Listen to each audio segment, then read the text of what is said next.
Okay, I give credit to David and his staff and their team and the job that they did today. Another tough football game, and those guys made enough plays to win the football game. What was the decision behind putting Cade Fortin in at that last pass, and why was not play him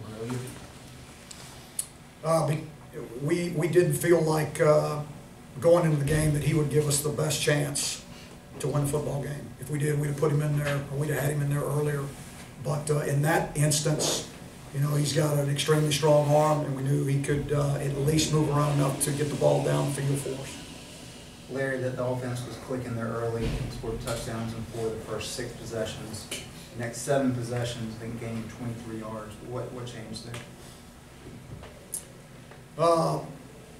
You know, I'm gonna just, I'm sure that as you go back and look in the second half, especially in the third quarter, you know, there were some adjustments that were made, and we didn't handle those adjustments very well. We'll go back and look at that, and we just didn't, you know, we didn't move the chains like we should have. What went wrong on some of those runs that Daniel Jones had, especially when it happened again and again and again? Well, first of all, let's give that guy a lot of credit because he can run. You know, he's a good player. He's a really good player. He did some, you know, unbelievable things today with his arm and his leg.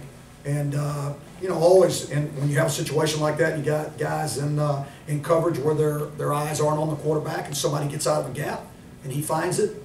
You know, he can make you pay, and that's what he did today. Larry, it's another thing that essentially comes down to one player, 1 or 2 plays. How do you process this when you know 1 or 2 games maybe they keep piling up where you're just the fine margins? Yeah, we're close. I mean, that's a good football team. How many games have they won? 7 games, right? So they're a good football team, and we're you know, we're throwing a jump ball to tie the game up. So, you know, they're a good football team. Our guys continue to fight. There's no question about that, who they are and what they're made up of. And, you know, I'm proud of them for that fact. I heard for our seniors, you know, that will never have this opportunity again for the rest of their life. And this will be a memory that's, you know, that sticks with them for the rest of their life.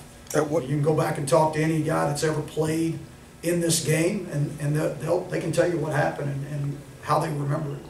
At what point, when you keep coming up short, you're close every week, at what point does it reach where you're actually maybe not as close as you think because you continue to find different ways to lose? To me, we're close, so I don't know what that point is. It's easy to get up for a rivalry game, but now, you know, how do you keep these guys ready and excited for the rest of the season, or are you just trying to get through it? No, we're not just trying to get through it. We're trying to win a football game. So we're gonna. I'm not worried about their morale. I'm not worried about, you know, what they're made up of. I mean, they've already shown that for us through this entire year. They could have shut it down a long time ago. You know, they could have shut it down when y'all started talking about they don't have a bowl game, so why are they playing? You know, they could have shut it down, but they're not. They're not going to. That's not who they are. You know, they take great pride in who they are, and they're gonna play hard. They're gonna prepare just like they have every single week, and we'll have to see how we play on this next Saturday. Larry, when you take a step back and look at this from a program level, how do you turn this around? You keep doing the things you're doing. You keep putting the kids in the best position that you think that you can put them in, and you sleep at night because you know you're not going to get outworked, and you're going to work as hard as anybody there is, and these kids are going to continue to work hard, and it'll happen. I truly believe that. What do you tell supporters of the program, fans now at 1-8, 3-9 last year, to stick with this program into this season and into future years? What do I tell the fans and and supporters? Supporters of this team. I'd say if they're fans and they're supporters, they know to stick with them. I shouldn't have to talk you into it. You know, I mean, it's the Tar Heels, and if you're a fan of the Tar Heels and you're a supporter of the Tar Heels, and your blood is blue, there's no question about what you do. You keep supporting. You know, these guys haven't given up, so I don't expect anybody to give up on them. Anything else for Coach?